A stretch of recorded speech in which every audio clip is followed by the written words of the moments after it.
we need, yeah. Man, I got it, wow. Hey everybody, welcome to a special edition of Box Seats. This is usually the show where we talk about sports with comedians, but today's show is rather special. I want to call it special because on today's show, what we're going to do is we're going to bring up the comedians who we normally talk sports with, and what we're going to do today is we are going to talk about the Kevin Hart roast that everyone seems to be talking about. And that's what we're going to have. We have a conversation with these comics today, and we're going to dive into this deep today on today's show. So first up, let me get my man Howie Bell in the building. Howie, how you doing, sir? What's happening, Frank? I'm good, brother. I'm good. Enjoying this beautiful day down here in Georgia before I head up to Delaware in the morning. Man, I can see it. It looks beautiful from where I'm at because it's pouring out here, but you know, that's what it is. I want to bring in another comedian, my man Tony Tone. You know, I don't know where you are, Tone. How you doing, sir, man? Hey, you know, first of all, tell Howard to sit his ass down. Sit your ass down. My God, Tony Tone, what up, baby? Wait, what up, Howard? What up, Hey, y'all? man? Good to see you, brother. I'm at home in Memphis, man. I'm in Memphis, Tennessee. I'm at home for a change. all right. I appreciate you for joining the show, Tone. I really appreciate you. And by the way, I know you said we usually talk sports. Here in Memphis, we call it checking, but that is a sport here. That's a sport. Checking? Everybody else call it roasting. We call it checking. That's a sport here. This is the checkpoint. I gotta remember that one. I'm gonna remember that one. But I also want to bring in my man Michael Sean. I think he's in Philly. I don't know where you at, Mike. How you doing, man? Thanks for joining the show. I'm in Jersey. What's good, fellas? I'm in Jersey. What's up, Jersey. What's poppin'? What's thanks good? for joining the show, man. I also want to bring a comedian who's in Boston, my man known as Mo the Comic. Mo, how you doing, sir? How's everything? What's going on, fellas? Hi. As my man Howie would say, what's going on, good brother? What's going on, good brother? I was about to bring in Jay, but Jay fell out, so I will come back to him in a bit when he comes in. But you know, like here's the show today. Today we're gonna talk about like this Kevin Hart roast, like we said we we're gonna do. Okay, filmmaker Jason Hayes has jumped back in the build. Jason Hayes, how you doing, sir? Thanks for joining the show, man. Yeah, something happened where I couldn't hear you, like it clicked and whatever. No, okay, maybe it's because. But respect to Tony Tone for broadcasting from Memphis. You know, without wearing a bulletproof vest. I appreciate that, brother. Yeah, we gotta talk about that. So we're gonna talk about that. But today's show is simple, guys. We're gonna talk about the Kevin Hart special. I'm gonna throw the question out to each and every one of you all. Please respect each other's time. We're gonna jump into this, man. After we do the pros and cons, and I'm gonna shoot each one of you all a question, and we're gonna talk about this and get it fairly in. I want everybody to be able to say what they got to say and give their opinions because a lot of people are talking about this, and a lot of people have a lot of opinions on this. And lastly, up looks like my man Damian Jones out of Detroit has decided to join the show. D Jones, what's up, man? How you doing? What up? What up, Tone? Hey, goddamn. What up, Tone? What's the word? What up, B? All right, so we're gonna get the show started. Like my man Howie Bell is gonna get the show started. Like we always jump in with Howie. Howie, you gonna go first? Let me see how I pull up Howie up in here. All right, Howie, here it is. We're gonna talk about the Kevin Hart roast, and since you up first, please give me your pros and cons of the Kevin Hart roast that's now on Netflix. Go ahead, Howie. The floor is yours. How much time I got? I got 40 minutes? What do I got? 30? You got 2 minutes, bro. You got 2 minutes. I got 2 minutes. All right, I'm gonna take a minute and a half. Look, because you're gonna come back. It's too much to unpack here. I saw the special. I just actually got through watching the end of it not long ago because I had to split it up. It's 3 hours, almost 3 hours long. I'm gonna be honest with you, man. You getting into comedy psychology 101 here. And the regular world does not really understand that. And let me explain something to you.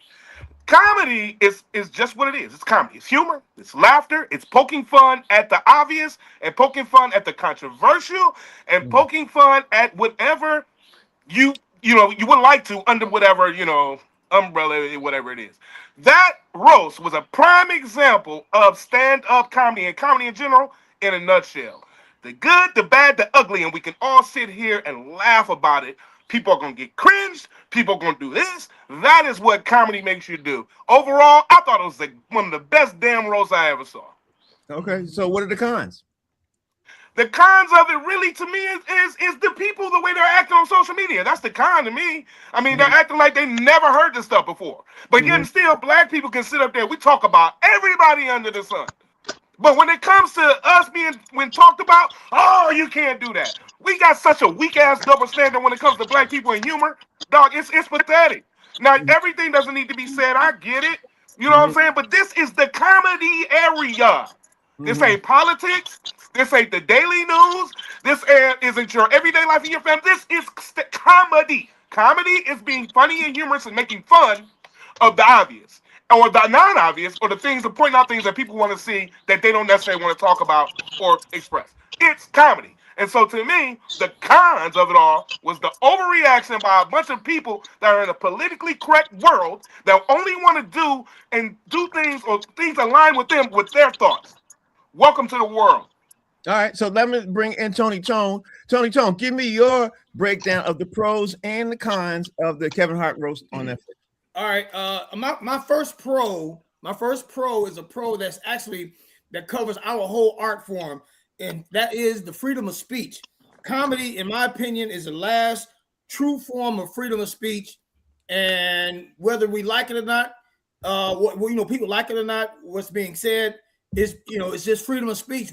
I refuse to censor our art form, and even if the things we don't like, there's consequences of speaking free speech, but and backlash as we've seen. But still, you had an open display of free speech on a forum that's called roasting. Now, all of us comedians, we know about roasting. You know what I'm saying? And roasting, there are really no boundaries. You can set boundaries if you want, but there are no real boundaries when it comes to roasting. That's my first pro. My second pro, really, if it was a sincere moment, if it was truly heartfelt, the pro was seeing Kevin and Kat squash their beef. Given the climate of beef between everybody now, especially us comedians, we really need to stick together. And the two brothers, if that was a real sincere moment, that was a huge pro to see those two squash their beef. My third pro would be just the overall funny moments of it. I mean, you know what I'm saying? There were controversial moments, yeah, but there was also some really funny moments, and that was just a pro in itself. Just seeing a good, solid roast and on a platform, on a national platform. And my first con is, of course, I agree with Howie. It's the backlash, but see, the backlash, it was from the egregious freedoms that was taken by some of the comedians and the writers, because a lot of stuff had to be cleared. And I think, I'm not sure, I don't think the writers really look like us, if y'all know what I mean. Yeah. You know what I'm saying? Or didn't have enough of us representing the writers. So they greenlit a lot of egregious freedoms. There was some freedoms, like I said, freedom of speech, but it's very egregious in a way, because in my opinion, if I was a roaster, I'm roasting primarily the person of honor, which would have been Kevin, and then the rest of the panel, my fellow comedians up there on the stage with me. I don't know if I would have bought in outside anybody. You know what I'm saying? George Floyd, even Charlie Kirk, even Trump. If it didn't fit, I mainly, when I roast, I'm roasting you. I'll be killing you. I'm killing you. So I don't know, bringing in a lot of stuff. That was different for me. And another con is, like I said, no diversity in the writers' representation. There wasn't much diversity there. It was all like one-sided from a certain group, I think. And then my third con would be it wasn't truly authentic. Now, I'm not like my fellow comedians on here with me, they can agree.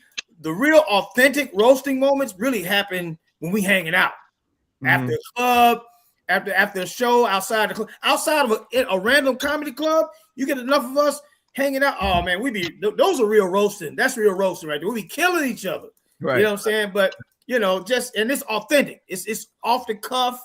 It's like a roast cipher. That wasn't a roast cipher. Kevin Hart, everything was written. It was prearranged. We have roast ciphers after shows. So that's my pros and cons. Okay, so now that brings me up to comedian Michael Sean. Michael Sean, from your perspective, what did the roast look like to you, and what are the pros and the cons? Well, I'll just give you the pros and the cons. I don't want to take too much time. I'll do one pro, one con. We got a chance to see the white boys who normally talk this shit in their safe spaces. And we got to see it, when they're at their rallies, especially Tony Hitchcliffe at his rally with the megas and the magas and all that good stuff. The con was, unfortunately, one of us gave him the safe space. One of us gave him the platform. to actually let off his relentless tirade.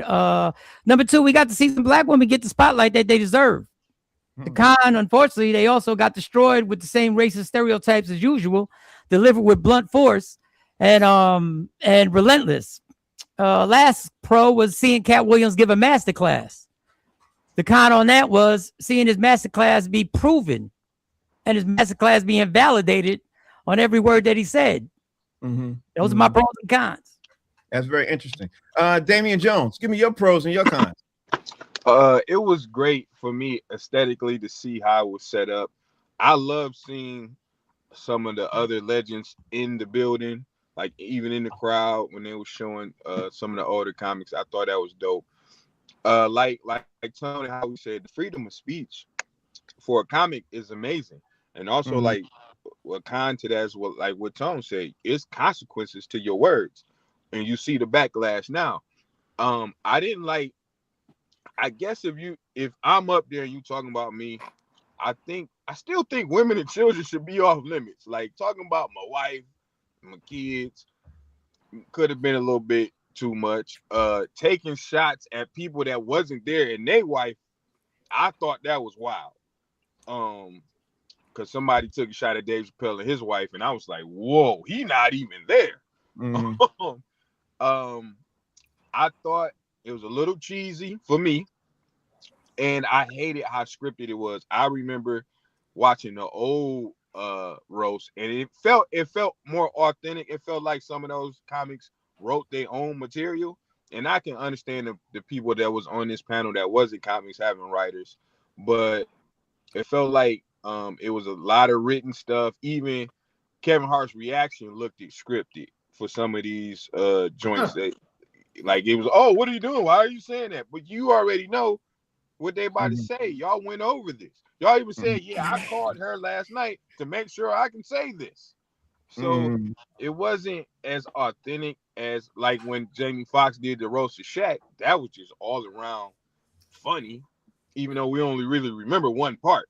I thought it was a lot of the jokes was clever. I thought a lot of them was way too racial. I thought the Pete Davis joke was hilarious and super over the top about Charlie Kirk, and I wish a black dude would have said it. But we're gonna dive into that. Yeah. Okay. So Maurice Smith, comedian Maurice Smith, give me your pros and cons. Well, my pros is I loved it. I think it was roasting at its best, whether it was scripted or not. A lot of them went off cuff, went into their own rhythm, did their own thing. My con is the non-comics that were up there who couldn't even follow the script, like Draymond Green. He sounded like a real athlete because they ain't got no rhythm except on the court.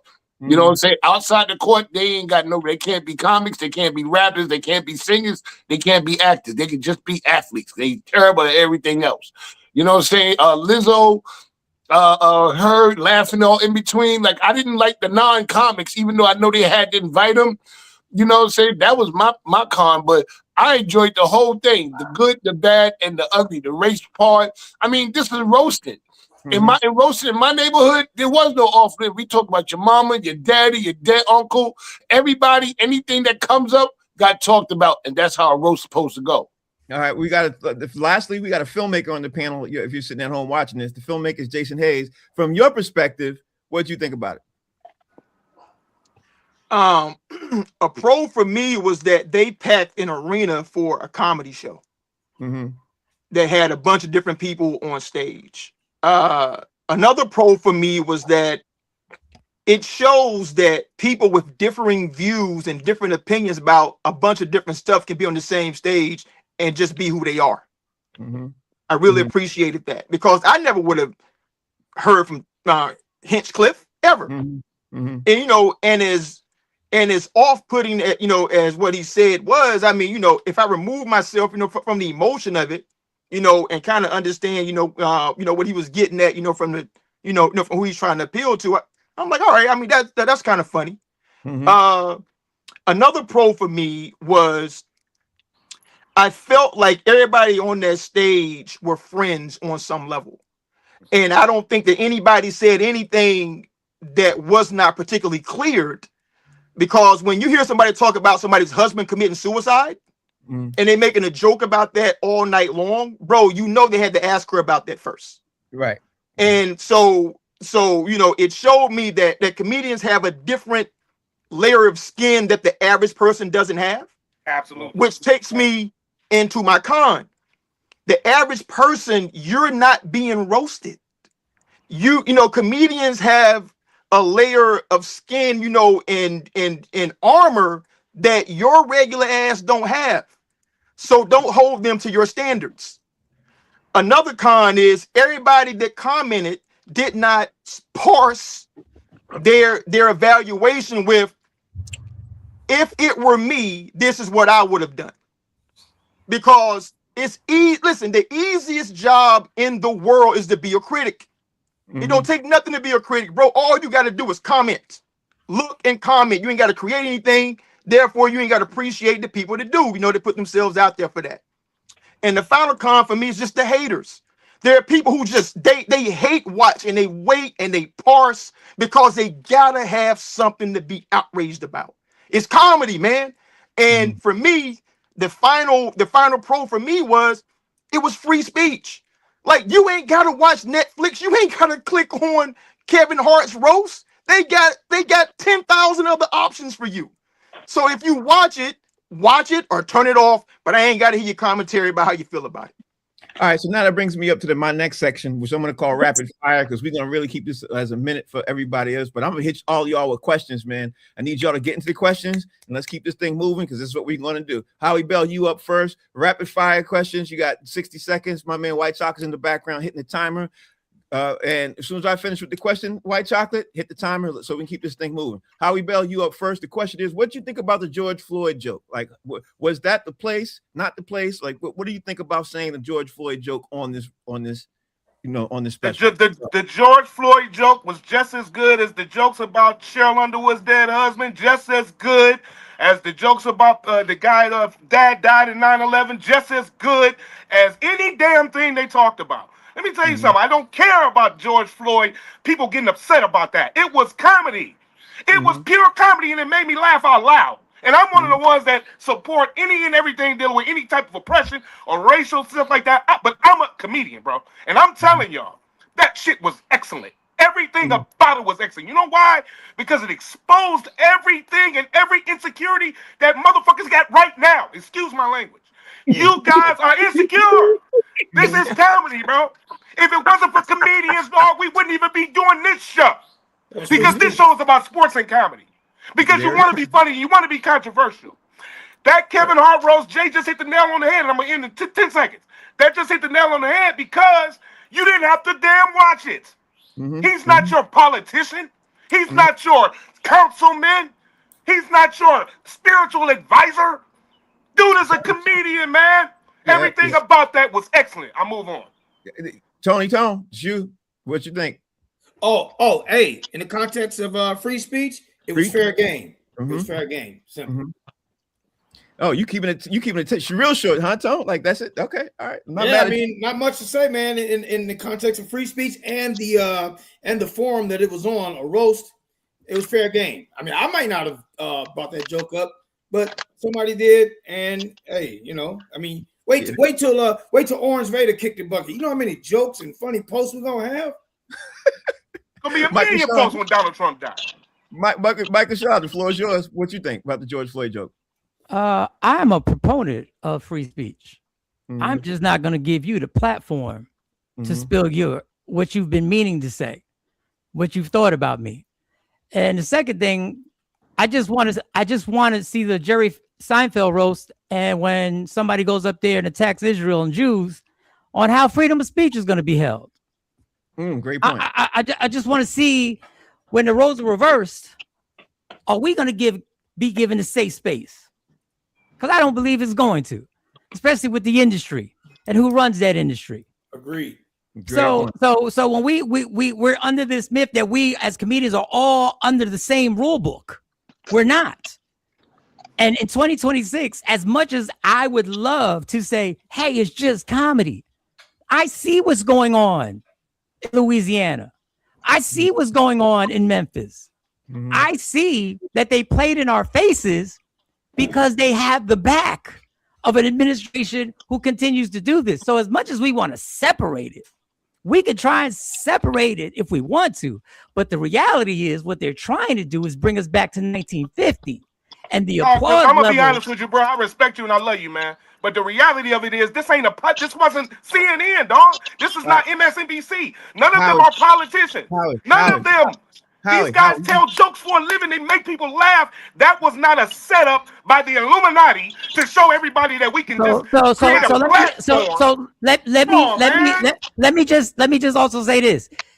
If Jerry, for hypothetically, had the roast, would the writers all be black? No, okay, so you're hypothetical. I get it. What you're trying to say? Of course not. But let me say let me, as much as we want to try and act like it's not a setup, there's always an agenda in Hollywood. There's always an agenda. There's always somebody pulling the strings of the puppets. There always is. The biggest black comedian in 10 years has a roast and a white dude hosts it? And you're going to tell me there's not an agenda? Yeah, we're going to get to that. We're going to get to that. But I don't want to take up my man D. Jones's time. D. Jones, what you think? I hated the joke. One, because it wasn't funny. Maybe it wasn't funny because I just don't like him or his content. It just wasn't funny to me.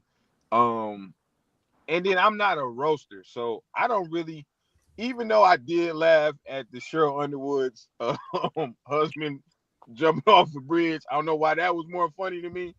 This just did not. It was kind of distasteful to me, and it wasn't funny. But it wasn't the worst joke on that stage. But the worst joke was funny to me, which is kind of weird. Maybe it was because it was aimed at him. I laughed so hard. But I didn't like the joke. I don't mind you telling a joke if it's funny. I just didn't find it funny. Mo, what was your take on this George Floyd joke? I thought the joke was funny. What was it? He's laughing so hard. George Floyd laughing so hard. He looking up saying, "I can't breathe." That shit was funny as hell, bro. It was fucking funny as hell. It was funny. It was funny to me. Now, people may look at it because of the person it came from, but as a comic, and I'm sure every comic in here has had a point in their career where when they have people that laugh when they can't breathe. We all strive for that. We all want that when we rock in the audience. We all go for that. I've had it one time in my career in Albany, New York. Somebody laughed so hard they couldn't breathe and had an asthma attack. And I still live off of that fame. I live off of that fame more than y'all live off of your P. Diddy, Bad Boys of Comedy and Def Comedy Jam and Comic View. I was at that one moment somebody couldn't breathe. It's just that the person easy with that Diddy reference, easy. Yeah. it just came from somebody who you know, it was easy to target him because of who he is. Had it been Kevin Hart, Draymond Green, Lizzo, Regina Hall, it might not even be brought up. All right, then Jason Hayes, you a filmmaker. Give me yours. Okay. Well, as I don't know if Tony Tone, you know, born and raised in Memphis, man, you know, but I'm born and raised in the South, right? You know, born in Mississippi, you know, spent a lot of my life there, you know, before moving to Florida. So, and I was telling Mo this yesterday when we was talking. I was like, when I was growing up, I grew up in a family of like some of the funniest people you will ever see. And like, I mean, they're all hilarious, you know, but they were hilarious through Jim Crow. They were hilarious through all the messed up stuff that white people do to them in the state of Mississippi, in the state of Florida, in the state of Georgia. Because, you know, and because of that, I'm not outraged because I'm not surprised when people do these things. Right. You know what I'm saying? You got to understand, man, you know, where you put your energy is where you're putting your energy. I don't put it over there with people who don't really care about me like that. Right. So I'm not outraged ever. I mean, hardly ever am I outraged about something.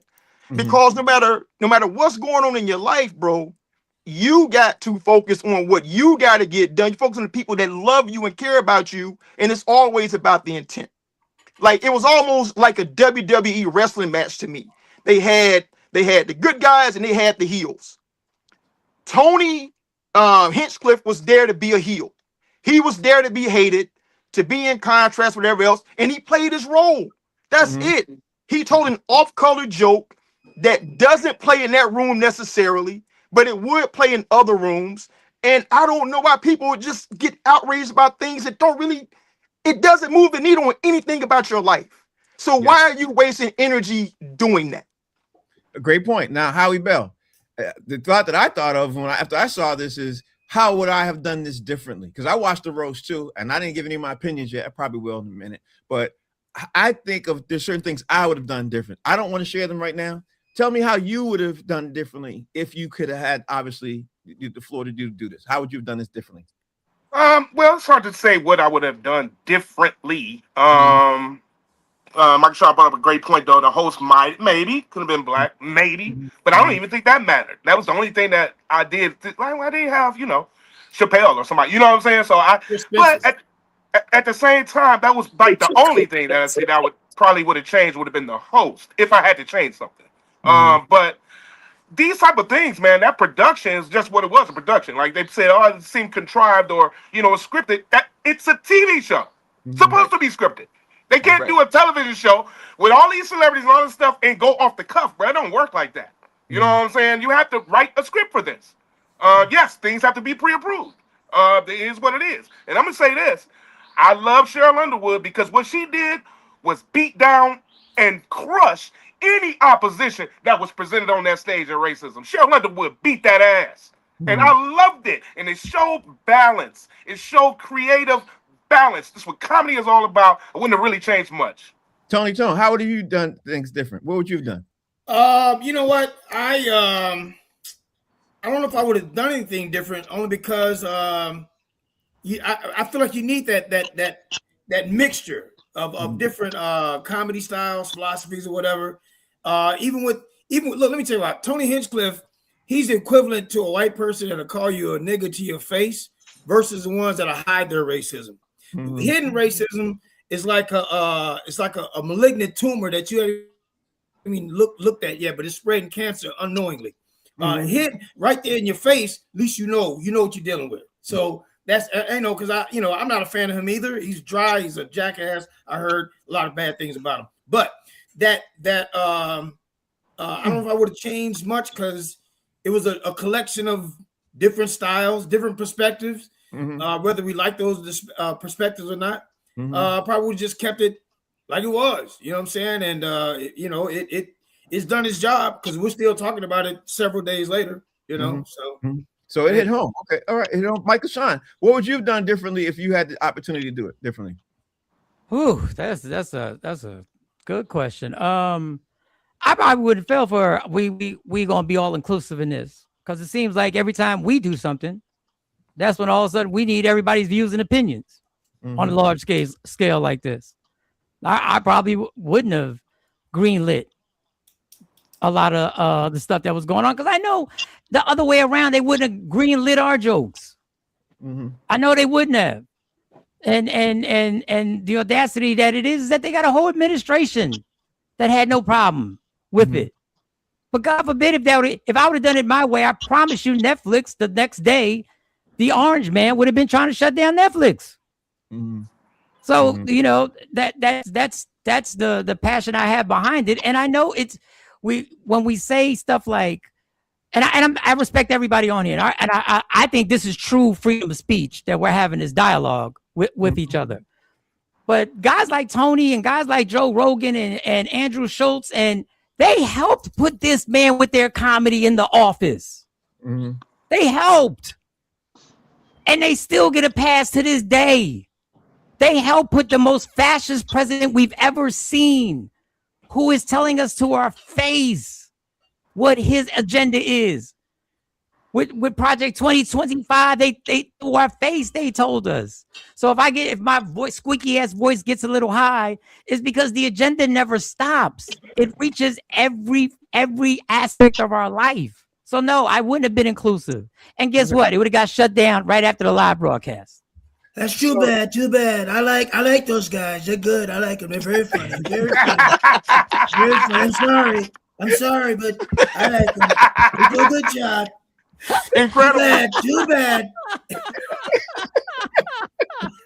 Lee Jones, what would you have done differently? I know it's Netflix. It's super corporate. It's a lot of money. They gotta have diversity, but it would have been super black excellence if it was my role. You know what I'm saying? I'd invited the best black comedians from past and present on that stage. It would have been the funny. Can you imagine if it was Chris Rock, Eddie Murphy, Dave Chappelle, Mike Epps, Catwood, like Monique? So many people hate him. I'd have had the greatest black comics on that stage. But they don't know you. I'm kidding. I'm talking about Kevin Hart. I'm joking, man. Yeah.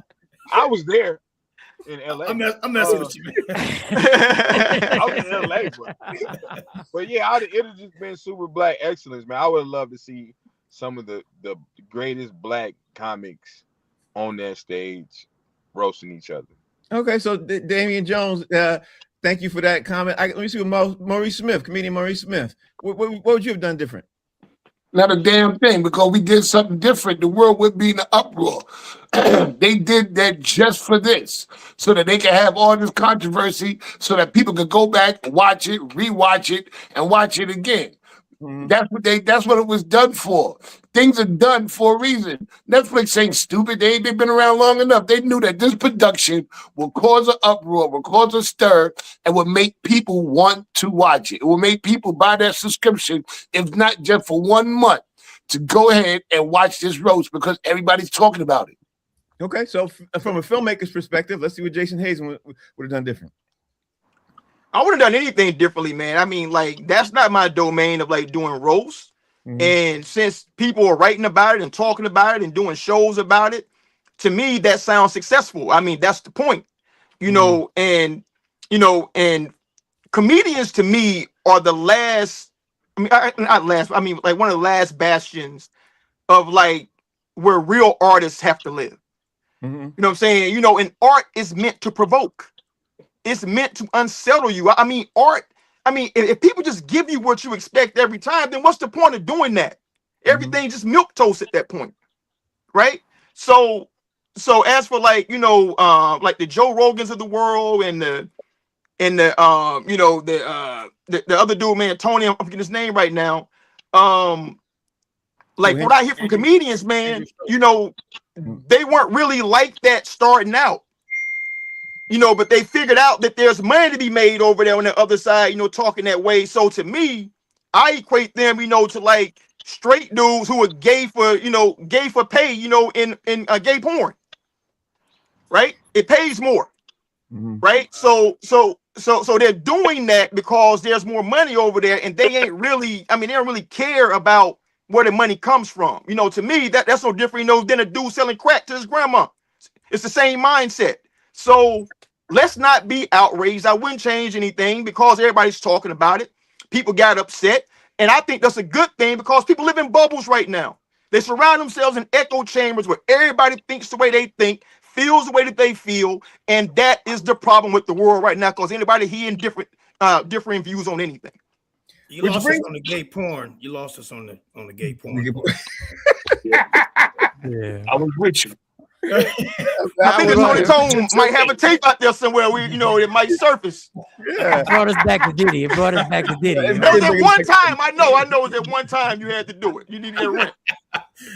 So how the funny thing is some of you guys touched on this, but I wanted to bring this up and talk about and focus on this particular topic, is about having Kevin Hart was being the person being roasted. He had Jeff Ross as holding down the commentator, the judgment of the thing, supposedly the roast master guy. And he also had another white comic there. A lot of people complaining about Kevin, doing that particular. So that brings me up to the point that some of you guys already talked about. Should Kevin Hart have had a black host? And dive into that. Tell me what you think. If he should have, if you're fine or not.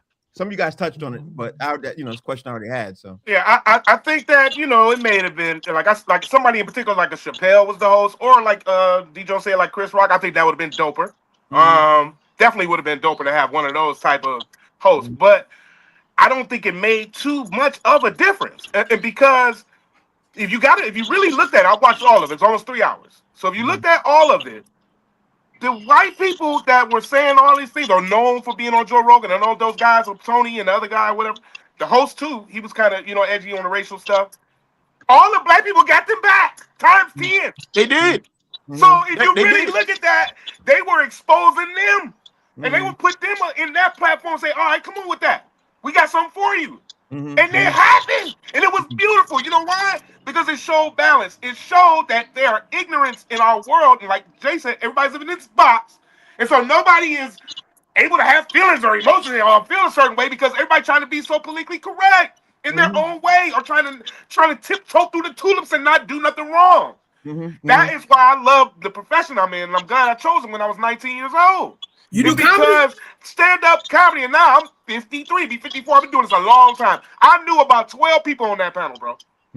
I knew at least 12, and I saw people in the audience that I knew at least 4 or 5 more. So what I'm saying is, I wish I was there. It was. I looked at that shit like, man, damn, I hate that I wasn't there.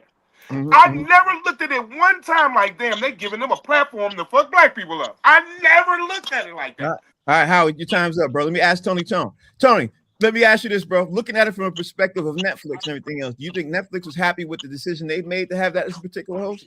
Well, yeah, I'm sure they were because they had corporate faces all throughout it and one hosting. But I would have honestly, I would have liked to seen like maybe I mentioned Chris Spencer, Chris Rock, who else they mentioned? Chappelle, even Tiffany Haddish, because her and Kevin has done a lot of movies together. Tiffany Haddish could have hosted it, or it's Cheryl. You know what I'm saying? Cheryl Underwood could host it. You know what I'm saying? Nothing against a white face, but for you know what I'm saying? Wait a minute, who hosted Tom Brady's roast? Kevin Hart. Kevin Hart. He hosts. Okay. All right. Well, damn it. All right. I can't. That kills my point. But, Exactly. So they had a white one and they had a black guy host it. Now what? Right. Yeah. Hey, but in light of all this, I feel like they should go ahead. Netflix need to have a Democrats versus MAGA roast. Yeah, that's a good idea. There you go. There you go. That'll soften the world. I'm telling you, man. That stuff works. That's a good idea. I want to. It's gonna be one note on one side. I can tell you that. I want to shout out my man Ray Grady, comedian Ray Grady, who's joined. I don't know what happened to you. Ray Grady, how you doing, bro? How's everything? What's up with it? What's up with it, dog? What up? Ray with Grady. it? What up, though? Molly, what Ray up, Grady. OG? What up, brother? What up, though? My man got Him the up. I'm sorry. I thought that was Will Mills. I'm mad. Hey man, since you joined the show, give us your quick thoughts on this Kevin Hart roast, man. Give me your quick thoughts. Well, being that, I try not to, be a part of the BS that goes on in the comedy game, but I actually thought that it was a shit show. And here's a check. And brothers, this is what we doing now. We saying, hey, let's not have integrity because the Anglos is sitting in the audience laughing at you niggas. And not one of you niggas dare you to say something. So they knew what they was doing. Okay. So I'm from a more of a militant background when it come down to we don't play dozen with Anglos because you know how they get. They get very bitter. They get very bitter when the joke's on them. So we don't remember they put their women in chains and throw them off the boat and pretend like they ice fishing and talking about it's Southern California. Like, nah, you know what I mean? So nah, I didn't think it was a good one. I didn't think it was good at all. And it made the brothers Naeem kill Cheryl Underwood, but I'm just saying, as far as cats that's here, it's a no-fly zone with Grady. I'm no tolerance to seeing brothers going on these platforms and looking like goddamn buffoons. That's what we don't. You talk open up about. a big door. Yeah, you open up a door of a conversation I want to dive into in a second. Let me jump into what my man Michael Sean thought. Michael Sean, the floor is yours on basically talking about the host. How we talked about how you're doing it differently. We even talked about what Netflix angle is. Do you think that it was right to have a black person be the roast and a white host? Do you think that was an issue, or would you have had a black host? How you look at this whole thing right now from this whole perspective? You think, just tell me what your thoughts are on that. I mean, I blame myself when I said what I would did different. I wouldn't have been inclusive, and that's just what it is. This business ain't inclusive. It's never been inclusive. This country ain't inclusive, and I'm not gonna sit here and listen. The time for me to be famous is over. So I have nothing to gain. And I see it plain as what it is. It's America. There was a microcosm of America. Netflix knew they could get away with pushing the limits because they knew there would be no repercussions. They knew that. And they knew that they could compromise people because they knew careers. If I'm in that situation, it might be a tough decision. But some people did. Michael Chi decided he had scheduling issues after he saw the script allegedly. Some people did say, nah, I'm good. So do I have a problem with it? Yeah, but it's America. And I know that they'll say Kevin Hart did to Tom Brady. Tom Brady also during that roast got up and said, there will be no more of that shit again. When a comedian went in on Robert Kraft, Tom Brady said, don't say that shit again. That's a quote. So you know, there are limits. There are obvious lines and limits.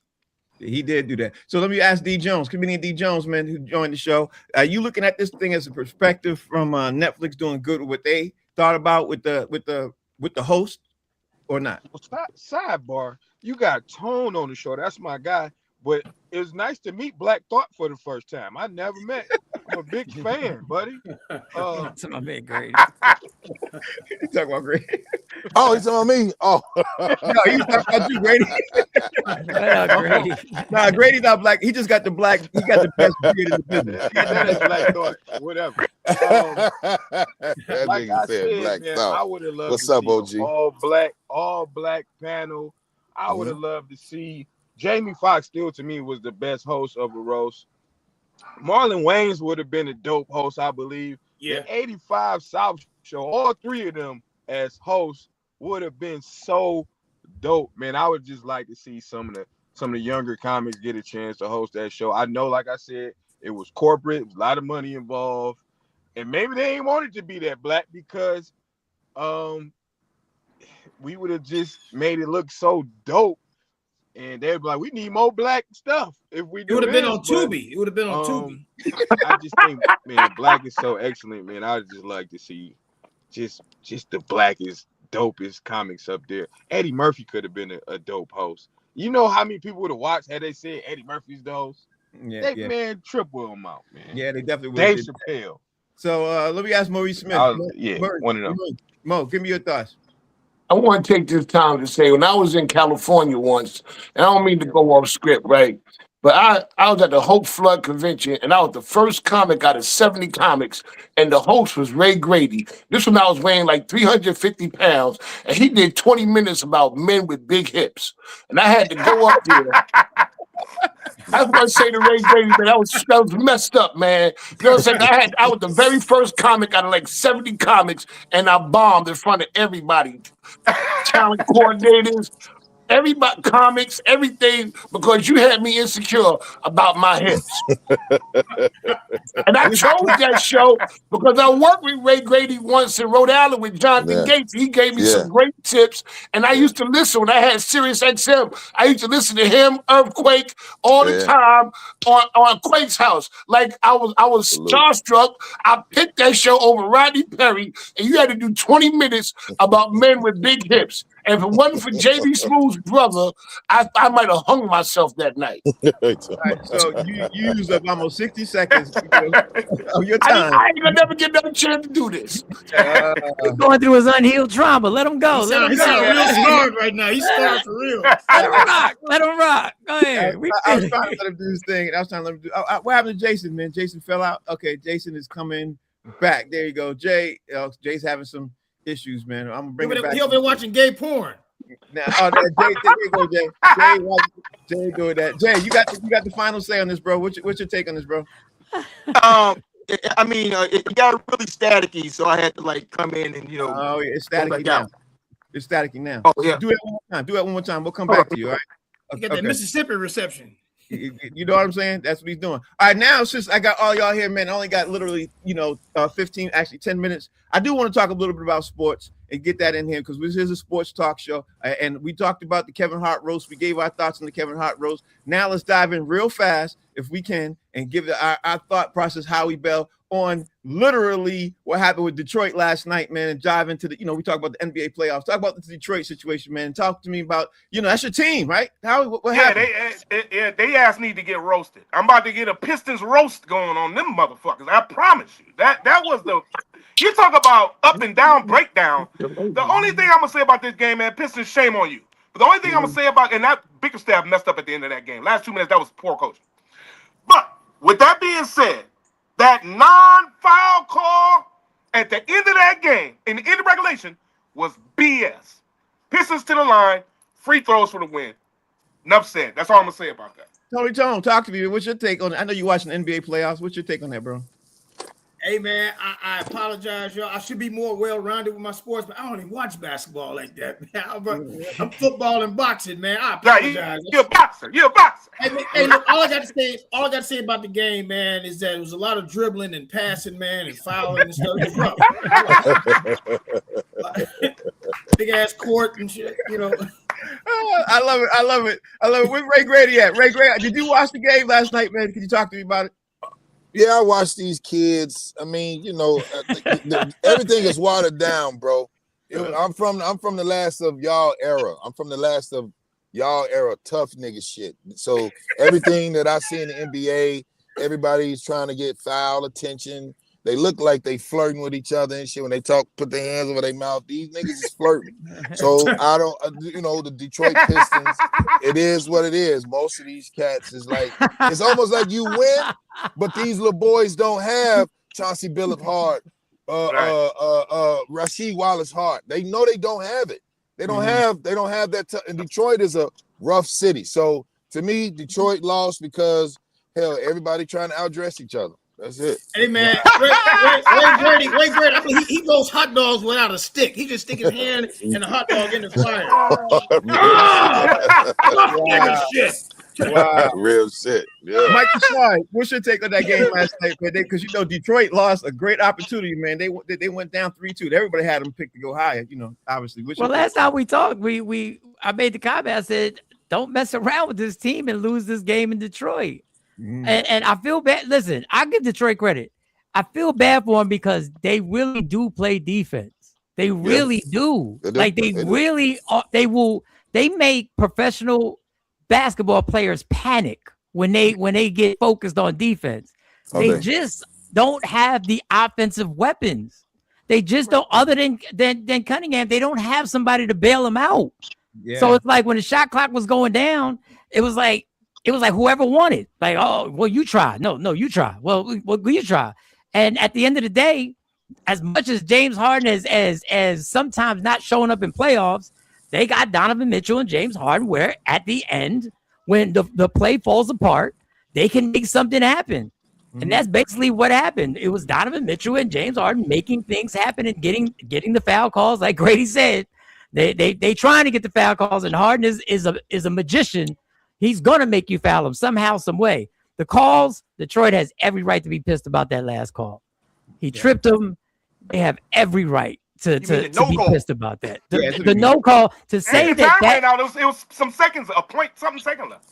To actually watch that and to watch the official just say, nah, we're going to overtime. It was like they were all like, nah, we're going to overtime. We see an OT, jump the ball up. So that was messed up. But it's a problem now. It's a serious problem now. And let me see what the Detroit fan on the panel, the other Detroit fan on the panel, Damian Jones, got to say, the comedian. And talk to me about that. And you heard Grady. Grady was saying, you know, we the NBA soft around now, except Detroit. So. You know, D gonna say, man, we just need all black team, you know, all black crowd. No, so we carjacked they bus after the game. You can't just come in Detroit and win and not lose something. You hear me? Yeah. And not lose something. Taking them snatching chains after the game. Yeah. Rough city. Beautiful city. Baby, we don't go out like that. Yeah. I'm gonna say this. I said yesterday, if they play Paul Reed more, they will win. They still starting Duran, and I don't know what he out there doing.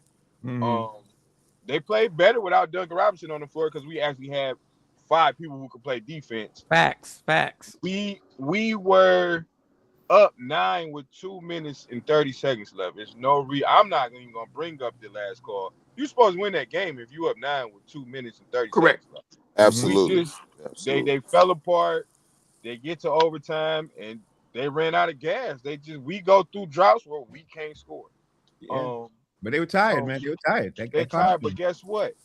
We're still in the playoffs. It ain't over. Yeah. You still in there. I ain't mad at you, but let me see what the New York Knicks fan up here. Bo, talk to me about Detroit. I know you got something to say. First of all, everybody's talking about that foul that wasn't called. But just a few seconds before that, when James Harden was going up with the ball, Thompson swiped at his arm, hit his arm. That was a foul that wasn't called. It's not a foul. It's not a foul. He said that's That's not why a you foul. know. That's why you're not a They ball reviewed player. that though. They reviewed that, Mo, and they didn't even review that last time. Anyway, listen, it was my time. Y'all need to fall back, be quiet, and let me do my time. Hey, you have some respect. Just because you got a team that's sitting down bullshitting, waiting for the next opponent, don't give you the right to talk to us this way. Loser.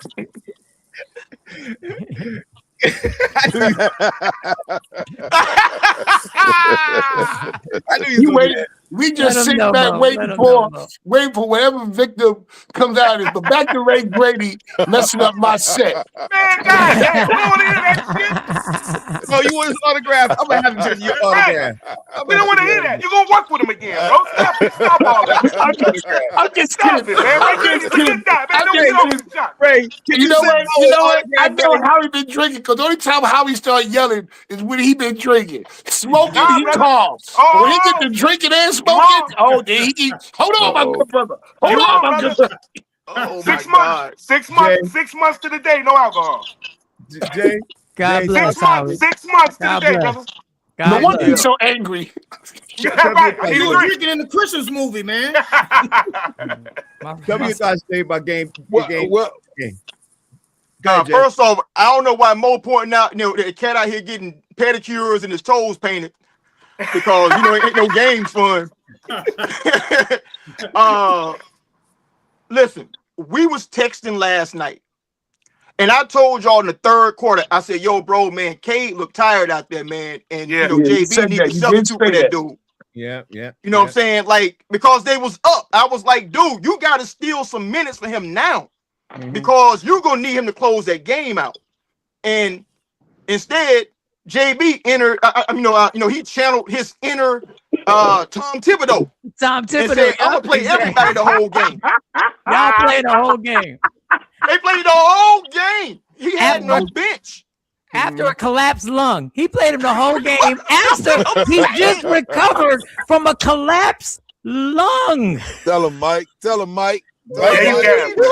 And he just My carried man. them the last series. They was on the brink. They was down 25. They should be at the crib. And you don't Right. rest that guy? Right. Oh, that loss is on JB, bro. Yeah. Because Yeah, I saw very the true. stats. Right. They're trying to say Strus stop Cade. Come on, man. That ain't gonna do with it. But in the Nothing to do fourth with it. quarter and in overtime, Cade went 1 for 4. He only took 4 shots. He scored 2 points the entire fourth quarter in overtime because he was gassed. Like he had nothing left, bro. And JB got to get that man some rest. Well, thanks, Jay. He for that, been Jay. gassed for a few days, bro. He been Yeah. gassed for a few Yeah. games, I mean. All right, so we got a lot of comments on the panel, man, and I want to make sure we find out what's going on in their world with the last 5 minutes and everything else. We got a couple of special guests today and everything else. So first up, Tony Tone, tell me what's going on in your world, what you got coming up, and tell everybody how they can follow you, bro. Well, man, listen, I just got a lot of work, man, period, man. What I love to do, I've been blessed to just keep a full schedule, man. So right now I'm at home in Memphis. My next stop is going to be, I'm going to Lorain, Ohio to do a host of not comedy concert, like a 70s themed concert. Then I'm on to Raleigh, North Carolina at the Improv there and just points beyond, man. And for those of you listening and not following me right now, you can follow me on Instagram at Tony Tone Comedy. That's Tony Tone Comedy, TonyTone Comedy, and Facebook, Tony Llewellyn, comedian Tony Tone. So yeah. Thank you for joining the show today, Tone. I Appreciate you, man. Appreciate you. Grady, what's going on in your world? What's going on? Where we going to see you? What you got going on, man? And how can we follow you, bro? Hey man, appreciate it, man. Thank you guys. Salute to all the comics, man. Salute to my brothers. I'm on Tubi series right now. Me and Big Ja. Laugh. The series is called Laugh. Like how you laugh. LAUGH. Yeah. Just finished my it's on Tubi right now. It's active. Yeah. And appreciate it, bro. My Instagram handles at Grady Comedy and just shot my 1 hour special after 25 years in the game. Just did it at Ontario Improv. 3 sold out shows. So Where's the special gonna be, bro? Don't leave it like that, man. You gotta tell us where we gonna catch it on, man. Can't leave us like that. Oh well, I'm self-governed.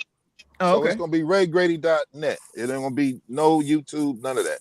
No, We got to get all that. They're gonna use all of. One thing I learned in the business by watching you guys, Tony, watching you guys. I'm the last of you. So I don't take shit from them because of how they did you guys and how you guys had to go do other things. We thought talent was the number one seller, and it's not. So I said, I'm going to take care to do the business. And I just said, hey, just get all the data and let everything come to you instead of going the Patreon route, the YouTube route, all these things with the censorship. I ain't with none of that shit. Everything come through here. I put up the 40 grand from my commercial money, and then that's it. GreatGrady.net is where you get with the special. Well, nice. Great, Grady. Thank you for joining the show, man. Greatly appreciate you. It. Next time I got to get you to come on earlier, G. I got to help you come on earlier because I really wanted to hear some of your outlandish thoughts because I love the way you're so political, but I love that, man. I love that. Appreciate it, man. It's only for the betterment of us, though. That's the difference. Michael Sean, tell everybody out there what's going on in your world. How can we follow you and what you got coming up in the next previous, couple days? Quickly, I want to say, I know we were joking. I want to say congratulations to Howie Bell. That was real about 6 months with no alcohol. I'm actually, and I know that 6 months is a difficult thing. I've been there. I'm going on 2 years of sobriety. Number two, I want to shout out to Grady. Mo got a story about Grady. Grady saw me at one of my drunken stupors when I was hosting, and I want to apologize. I never got to apologize for that in Dallas, Texas, at the Arlington Improv. No problem. YouTube, Michael Sean and the Takeover Legends Morning Show, 7 a.m. to 9 a.m.